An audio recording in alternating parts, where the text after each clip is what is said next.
MTV news Kannada ವಾಹಿನಿಗೆ ಸ್ವಾಗತ.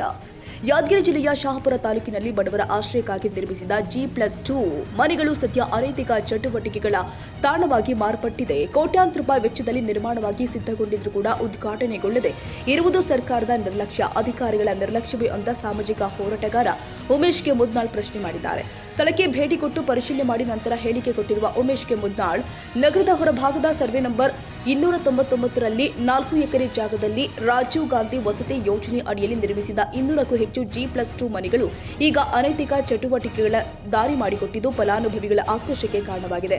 G+2 ಮನೆಗೆ ಅರ್ಜಿ ಸಲ್ಲಿಸಿ 50,000 ಡಿಡಿ ಜಮೆ ಮಾಡಿದ ಬಡ ಫಲಾನುಭವಿಗಳಿಗೆ ದೇವರು ವರ ಕೊಟ್ಟು ಪೂಜಾರಿ ವರ ಕೊಡದಂತಹ ಪರಿಸ್ಥಿತಿ ಅಂತ ಬೇಸರ ವ್ಯಕ್ತಪಡಿಸಿದ್ದಾರೆ. ಬಡವರ G+2 ಮನೆಗಳು ಪೂರ್ತಿಯಾಗಿದೆ. ಉದ್ಘಾಟನೆಗೆ ಯಾಕೆ ಮೀನಾಮೇಷ?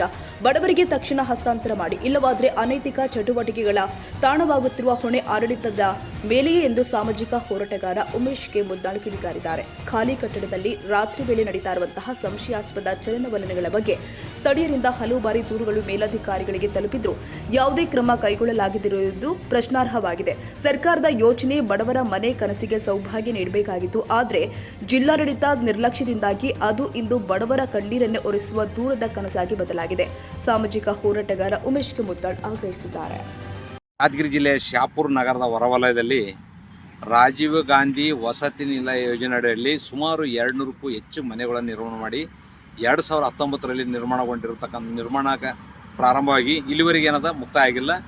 ನಡುಬರ ಕೊರೋನಾ ಟೈಮ್ದಲ್ಲಿ 2 ವರ್ಷ ರದ್ದಾಗಿರೋದಂತ ಈಗೆಲ್ಲ ಸಂಪೂರ್ಣ ಮನೆಗಳೆಲ್ಲ ಸಂಪೂರ್ಣ ನಿರ್ಮಾಣ ಆಗಿ ಕಲರ್ ಹೊಡೆದಕ್ಕೆ ತಕ್ಷಣ ಬಡವರಿಗೆ ವಿತರಣೆ ಮಾಡ್ತಕ್ಕಂಥ ಕೆಲಸ ಮಾಡಬೇಕು. ಯಾಕಂದರೆ ಅಲ್ಲಿ ಅನೈತಿಕ ಚಟುವಟಿಕೆ ತಾಣ ಆಗಿ ಮಾರ್ಪಡ್ತಿದೆ. ಸಾಕಷ್ಟು ಜನ ಕುಡುಕರೆಲ್ಲ ಕೂತಲ್ಲೆಲ್ಲ ಮದ್ಯದ ಬಾಟ್ಲುಗಳು ಎಸ್ತಕ್ಕಂಥ ವ್ಯವಸ್ಥೆ ಆಗಿದೆ. ಮತ್ತು ನಿರಂತರ ಮಳೆಲಿಂತ ಏನಾದರೂ ಜಾಲಿ ಕಂಟಿಗಳನ್ನು ಬೆಳೆದಗಿಸಿ ವಿಷಜಂತುಗಳ ಅವಳಿ ಹೆಚ್ಚಾಗಿದ್ದು ತಕ್ಷಣ ಅದು ಸ್ವಚ್ಛಗೊಳಿಸಿ ಕಲರಿಂಗ್ ಮಾಡಿ ಮತ್ತು ಸಾರ್ವಜನಿಕರು ವಿತರಣೆ ಮಾಡಿ ಅಲ್ಲಿ ಬಳಕೆಗೆ ಆದಂಥ ವ್ಯವಸ್ಥೆ ಆದ್ರೆ ಸಾಕು. ಅಲ್ಲಿ ಸ್ವಚ್ಛತೆ ಆದ ನಂತರ ಏನದ ಸಿಸಿ ರಸ್ತೆ, ಚರಂಡಿ ಅವೆಲ್ಲ ಮೂಲ ಸೌಕರ್ಯ ಒದಗಿಸಿಕೊಟ್ರೆ ಅನುಕೂಲ ಆಗ್ತಕ್ಕಂಥದ್ದು ನನ್ನ ಅಭಿಪ್ರಾಯ. ಶಹಾಪುರ ತಾಲೂಕಿನ ಹೊರವಲಯದಲ್ಲಿ ಬೇವಿನಹಳ್ಳಿ ರಸ್ತೆಯಲ್ಲಿ ನಿರ್ಮಾಣವಾಗಿರುವ 200 ಮನೆಗಳು 200 ಮನೆಗಳು ಪೂರ್ಣಗೊಂಡಿವೆ. ಅದನ್ನು ಹಂಚದೇ ಹಾಗೆ ಬಿಟ್ಟಿದ್ದು ಅಲ್ಲಿ ಕುರಿ, ಮೇಕೆ ಮತ್ತು ಕುಡುಕರ ಹಾವಳಿ ಹೆಚ್ಚಾಗಿದ್ದು ಕೂಡಲೇ ಬಡ ಕುಟುಂಬಗಳಿಗೆ ಆ ಮನೆಗಳನ್ನು ನೀಡಿ ಅಲ್ಲಿ ಒಂದು ಸಣ್ಣ ಗ್ರಾಮವನ್ನು ಉದ್ಭವ ಮಾಡಬೇಕಾಗಿ ವಿನಂತಿ. ಜಿಲ್ಲಾಡಳಿತ ಮತ್ತು ರಾಜ್ಯ ಸರ್ಕಾರ ಈಗಾಗಲೇ ಕೂಡಲೇ ಅದಕ್ಕೆ ಗಮನ ಹರಿಸಿ ಬಡ ಜನರಿಗೆ ನೀಡಬೇಕೆಂದು ಕೇಳಿಕೊಳ್ತೇವೆ.